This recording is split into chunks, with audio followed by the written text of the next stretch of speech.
Have you ever felt a deep, profound exhaustion that has nothing to do with a lack of sleep? It's a tiredness in your bones, in your soul. The exhaustion that comes from holding your life together with your bare hands. It's the quiet tension behind your eyes from constantly scanning the horizon for what might go wrong.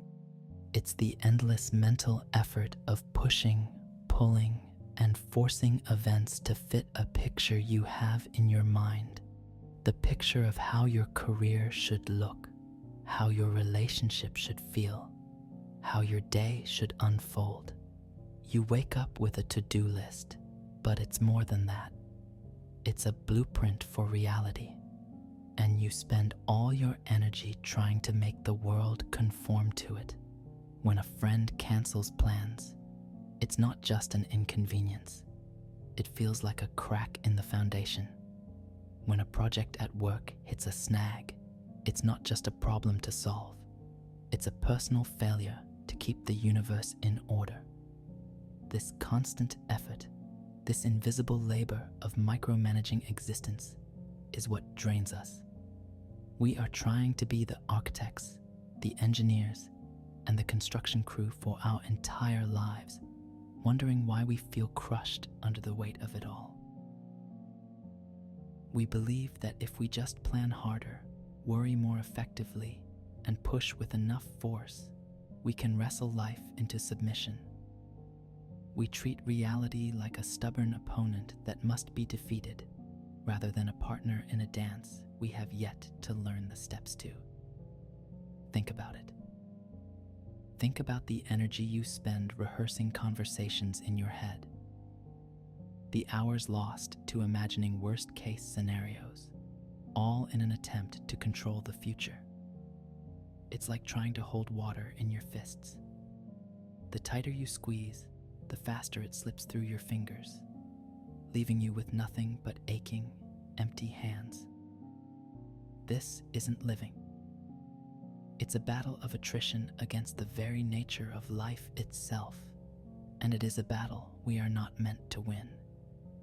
Here lies the great paradox we've been handed. From the moment we could understand words, we were told, "You are responsible for your life. Be the captain of your ship, the master of your fate." And this is true, but we've misunderstood the assignment. We thought being responsible meant being in total control of the wind, the waves, and the destination. So we stand at the helm, frantically spinning the wheel, cursing the storm, and trying to steer against a tide that is 1,000 times stronger than we are.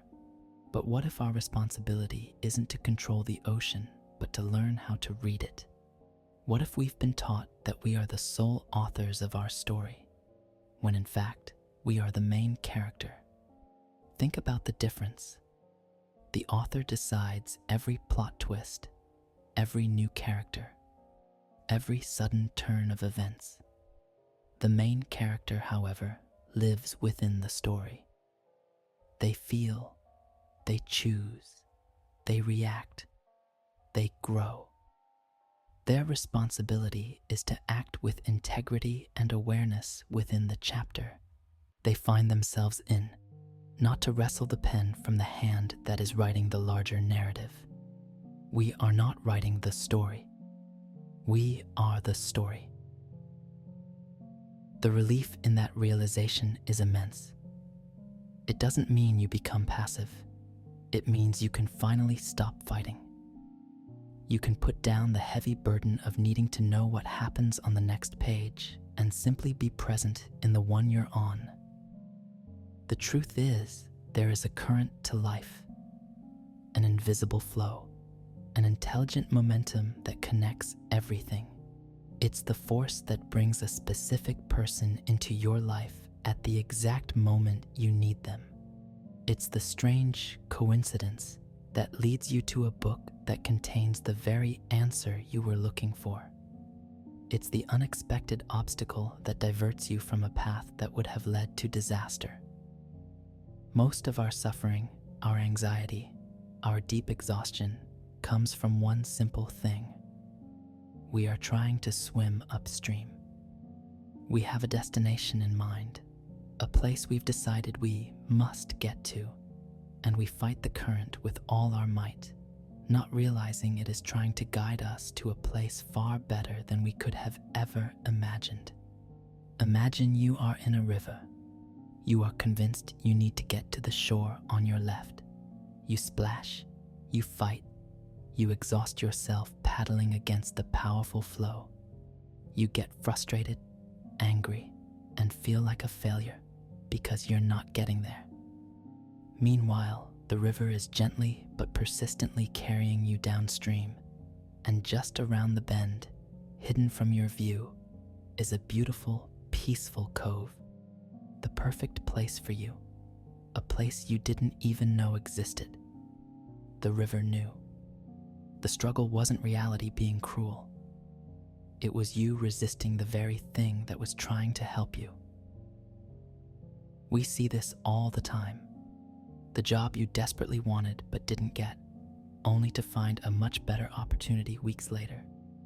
The relationship that ended painfully, breaking your heart, but which cleared the space for you to finally meet yourself, or someone who truly saw you. We call it hindsight. We say, oh, it all worked out for the best. But what if we could learn to trust that it's working out for the best in real time? What if we could learn to feel the direction of the current and cooperate with it? This isn't about giving up. It is the highest form of participation. It's about becoming so attuned to the architecture of reality that you can feel which doors are being held open for you and which ones are locked for a reason. It is the beginning of a profound partnership with life itself, moving from a mindset of force to a mindset of flow. The great unfolding is happening with or without our permission. Our only choice is whether we want to be dragged along, fighting and screaming, or if we want to learn to gracefully ride the wave. By the way, our shared space of light and awareness is on its way to 100,000 people. Time 1.0s. Thank you to everyone who subscribes and brings this moment closer. So the question becomes, what does this actually look like in your life? How do you shift from being a fighter to being a partner with reality? The first step is to understand that this is not about passivity. It's not about collapsing on the sofa and declaring, whatever happens, happens. That's giving up. This is about tuning in. It is a state of profound awareness, a quiet, active listening. Think of it like this. Imagine you're trying to assemble a piece of furniture with confusing instructions. The forcing approach is to jam the pieces together, convinced you know how they should fit, even when they're resisting. You might even grab a hammer. You'll end up with a wobbly, broken table and a lot of frustration. The cooperating approach is different. You pause. You lay out all the pieces. You gently test how they fit together. You notice that one piece slides into another effortlessly when you turn it a certain way. You're not giving up on building the table. You're simply listening to the table tell you how it wants to be built. You're working with the design, not against it. This is what it means to cooperate with what wants to happen. It's an incredibly active state. You are watching for the open doors, the paths that feel clear, the moments where things just click into place with a sense of ease. It requires more presence than forcing ever did, because you can't be lost in your own head, clinging to your blueprint. You have to be right here, right now, noticing the subtle cues reality is giving you. And it is giving you cues, all the time. The architecture of reality is communicative. It speaks to us, not in words, but in circumstances. We just haven't been taught the language. The first signal is what we call coincidence, those moments that are so mathematically improbable, they give you a little shiver. You're struggling with a problem, and you overhear a conversation between strangers on a bus that gives you the exact key to solving it. You're thinking about an old friend you haven't spoken to in a decade, and your phone buzzes with their name. You need a specific skill for a new project, and the next day you meet someone at a coffee shop who happens to be an expert in that very thing. We're taught to dismiss these moments as random, as quirks in the statistics of life. But they are not. They are markers. They are reality gently tapping you on the shoulder, saying, "Yes, this way, you're on the right track." They are confirmations that you are aligned with the current, that you are moving in harmony with the greater unfolding. The second signal is the opposite, the slammed door. This is the path of intense resistance. It's the opportunity that looks perfect on paper, but every step towards it is a struggle. The emails go unanswered. The calls are never returned. You hit one inexplicable obstacle after another.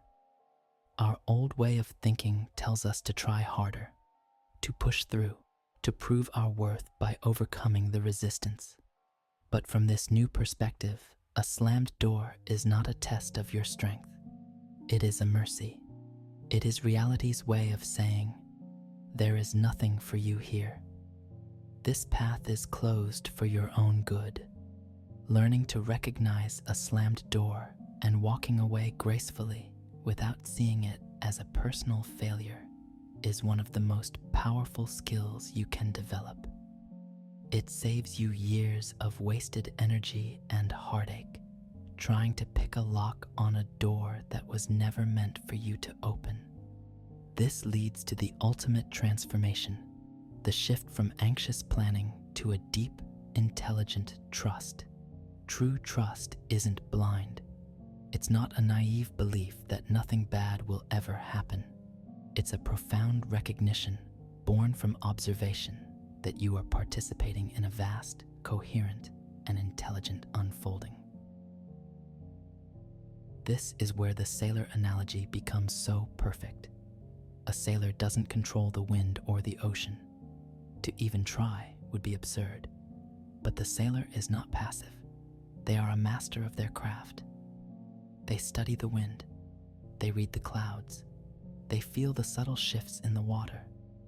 They know precisely how to position their sails to catch the wind, to harness a power immensely greater than their own, and to guide their boat towards a destination. They partner with the elements. This is our new role. We stop trying to control the wind. Instead, we learn how to set our sails.